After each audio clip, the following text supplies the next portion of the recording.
O relevante papel social da Justiça do Trabalho não deve ser medido apenas pela quantidade de ações, pelos dados estatísticos, pelo número de processos apreciados. Isso é um aspecto quantitativo. Eu sempre digo com grande frequência, enquanto existirem cidadãos brasileiros carentes das mínimas condições de dignidade, escravizados, o escravo moderno, o escravo atual que ainda tem, pelo capital selvagem, menores explorados. Sabemos a nossa atenção para a questão da exploração do trabalho infantil. E o descaso de uma sociedade que transparece, às vezes, muito egoísta, pessoas violentadas na sua inocência pelas drogas, levadas à miséria, à fome, de discriminação das mulheres, que são arrastadas à prostituição, ao desemprego. Nunca se pode falar em extinção ou até redução de competência da Justiça do Trabalho como órgão especializado, sensível a esses direitos humanos fundamentais. A Justiça do Trabalho é um segmento da própria história do Brasil. Portanto, não há discurso ou retórica maior em defesa da Justiça do Trabalho que as páginas dessa mesma história dessa instituição. A história da Justiça do Trabalho honra o Brasil. São 8 décadas de serviços prestados à pátria, inclusive, já que falamos na Amazônia, em lugares longínquos do território nacional. Muitos deles eu trabalhei como juiz do trabalho substituto. Construímos a distribuição da justiça na imensidão do continente brasileiro.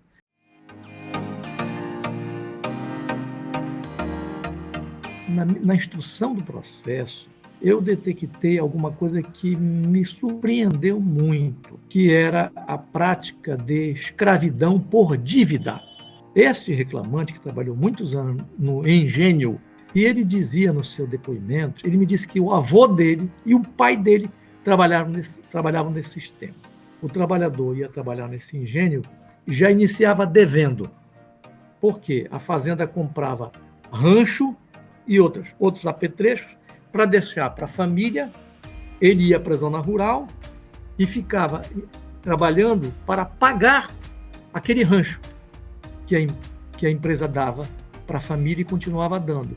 Só que na contabilidade da empresa, ele nunca conseguia pagar, porque o seu salário era tão baixo que ele não pegava em dinheiro, era sempre para pagar a dívida. Chama-se escravidão por dívida. Não é a pessoa ficar presa numa corrente, a escravidão clássica, que vai lembrar a princesa Isabel. Não era assim. Era a escravidão por dívida. E tem outras escravidões modernamente. Então, ao deparar com esse processo, a instrução foi demorada, não é? Eu acabei me preocupando de fazer um estudo histórico ao longo da evolução da legislação, doutrina e jurisprudência. Como ele trabalhou por longo tempo, eu fui verificar a legislação das épocas próprias, doutrina e tudo mais. E a legislação era nova naquela ocasião. Não é? E eu nunca tinha me deparado com uma situação dessa. Para lhe ser franco, eu praticamente quase não tinha lido nada a respeito disso.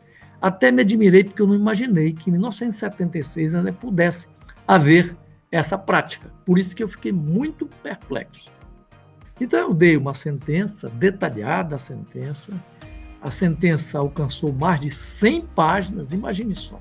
Eu tentei entrar em vários aspectos, e estes autos, depois de muitos anos, eles foram assim, descobertos pela Ana Matra, e soube que tinha essa sentença, e pelas pesquisas que fez a Ana Matra, descobriram que essa teria sido a primeira sentença trabalhista sobre trabalho escravo, no caso, escravidão por dívida.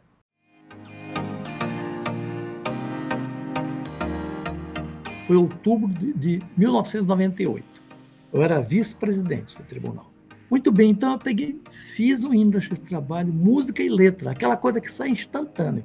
Se você perguntar para um poeta como é que ele faz um texto poético, um poema, ou você perguntar para o pintor como é que ele pinta, Perguntar para um compositor como é que ele faz a música, olha, é dedo de Deus. É como um dial do antigo rádio, aquele dial, que passa e se você tem que captar, se você não pegar aquela chamada de inspiração, ela vai dar na cabeça de outra pessoa. Então eu fiz letra em música, não é? Que começa sempre em busca de um grande ideal, no caminho do justo e da lei. Seja a meta atingir afinal tudo aquilo que um dia sonhei. Sonhei, esse sonho não é o meu sonho. É o sonho ou dos magistrados, ou dos trabalhadores, ou da sociedade, e todos envolvidos. Quer dizer, o sonho de quê? O sonho de justiça. Porque o que é justiça? Justiça é um ideal. Você perguntar para um trabalhador num processo o que é justiça, ele vai dizer aquilo que ele está reclamando. Você vai perguntar para o empregador reclamado, é aquilo que ele está se defendendo. Vai perguntar para o juiz, já tem uma terceira hipótese, e assim por diante. Então, o sentido de justiça é muito assim complexo, não é? Muito filosófico até. Então, enfim, eu fiz esse hino, falei até no princípio da equidade. O doutor Haroldo da Gama Alves, aposentado, era presidente do tribunal, ele soube, ele mandou imprimir e publicou a letra e a partitura na revista do tribunal. Essa revista do tribunal, dessa época, tem publicado partitura e letra. Passado um tempo, estimulado por colegas, o nosso tribunal oficializou o hino em âmbito regional. Anos depois, não sei se em 2012, 2013, por aí assim, o ministro João Oreste Dallazen, era presidente do Tribunal Superior do Trabalho e presidente do Conselho Superior da Justiça do Trabalho. Ele então me telefonou e disse, olha, você sabe que eu sou presidente do ST do Conselho? Pois não, claro, ministro. Você tem aquele hino que você fez da Justiça do Trabalho, né? Mande para mim que eu vou propor a oficialização em âmbito nacional pelo CSJT. Não demorou muito, foi oficializado em âmbito nacional por uma resolução